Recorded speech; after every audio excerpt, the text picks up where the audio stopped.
مسلمان ججوں نے ہمیشہ آرمی کے جرنیلوں سے مل کر پاپولر لیڈرشپ کو قتل کیا ہے۔ اس کی ایک مثال ہم آپ کو مصر سے دیتے ہیں۔ مصر میں 60 سال تک ڈکٹیٹرشپ رہی، 40 سال تک حسنی مبارک تقریباً اقتدار پر رہا۔ سن 2010-11 میں عرب سپرنگ شروع ہوتا ہے تو اس کے نتیجے میں انتخابات ہوتے ہیں۔ حسنی مبارک چلا جاتا ہے اور اقتدار بطور صدر مرسی کے حوالے ہو جاتا ہے۔ مرسی کو اقتدار سنبھالتے ہی سب سے پہلا چیلنج حسنی مبارک اور اسٹیبلشمنٹ کے لگائے گئے ججوں سے ہوتا ہے۔ وہ جج ہر اس آرڈر کو سٹے کر دیتے جس سے وہ شروع کرنا چاہتا تھا۔ لہذا محمد مرسی نے ایک عبوری آئین پاس کیا کہ اس پر جوڈیشل ریویو نہیں ہوگا، یعنی جج اس میں مداخلت نہیں کر سکیں گے۔ پھر کیا ہوتا ہے؟ آرمی حرکت میں آ جاتی ہے، جیسے دنیا میں ہوتا ہے۔ میڈیا پیڑ تھا، معمولی سے مظاہرے ہوتے ہیں اور آرمی ٹیک اوور کر کے اس کو نیچے اتار دیتی ہے۔ محمد مرسی جیل میں چلا جاتا ہے، اس کے 800 کارکن شہید کر دیے جاتے ہیں۔ یہ 800 لوگوں کا قتل عام وہاں کی جوڈیشری کو نظر نہیں آتا، لیکن محمد مرسی کے خلاف جو چارج ہوتا ہے وہ نظر آ جاتا ہے۔ اس کو سزائے موت سنا دی جاتی ہے۔ جی ہاں، سزائے موت۔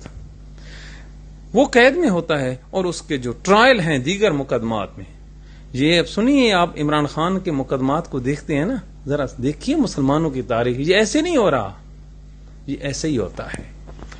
پھر کیا ہوتا ہے؟ اس کا ٹرائل شروع ہوتا ہے، لیکن سن 17/6/2019 اس کو اس کی بیرک میں مردہ حالت میں پایا جاتا ہے، اور یوں اس کی جو ڈیتھ ہے یہ دوران ٹرائل ہو جاتی ہے۔ مصر کے جج اس کی درخواست ضمانت کا فیصلہ نہیں کر پاتے، لیکن اس کی ڈیتھ تک اس کے کیسوں کی سماعت جاری رکھتے ہیں۔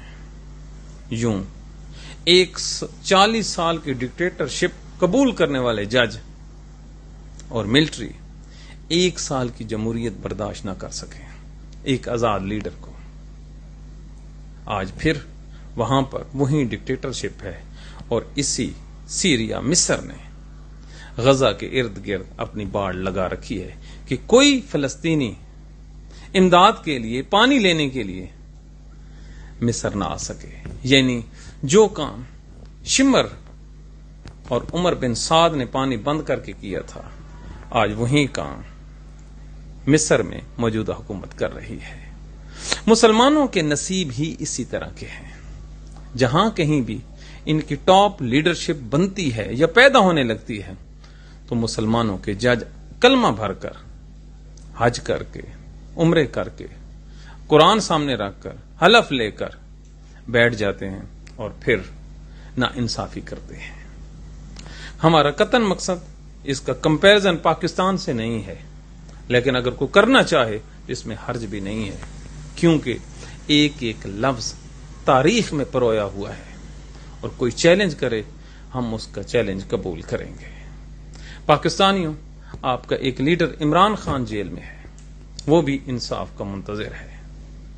دیکھیے اس کا اڈیالہ جیل سے تابوت باہر آتا ہے، یا پاکستانیوں کو پاکستانی ججوں سے عمران خان کے حق میں انصاف ہوتا نظر آتا ہے۔ ہمیں تو نظر نہیں آتا، آپ کو نظر آتا ہو تو کامنٹ کر دیجئے۔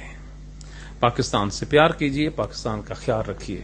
ہم اس لیے بولتے ہیں کہ اللہ کے حضور نے ہمیں حکم دیا ہے کہ آواز اٹھاؤ۔ اپنی دعاؤں میں یاد رکھیے۔ Thank you. سب دا سجن سب دا یار، 5 کروڑ عوام دا پیار، قیدی نمبر 804 وردیاں وال لیو، انصاف کرو۔ او قوم نو جین دا ول سمجھایا، ستی قوم نو خان جگایا، قوم نو جین دا ول سمجھایا، ستی قوم نو خان جگایا،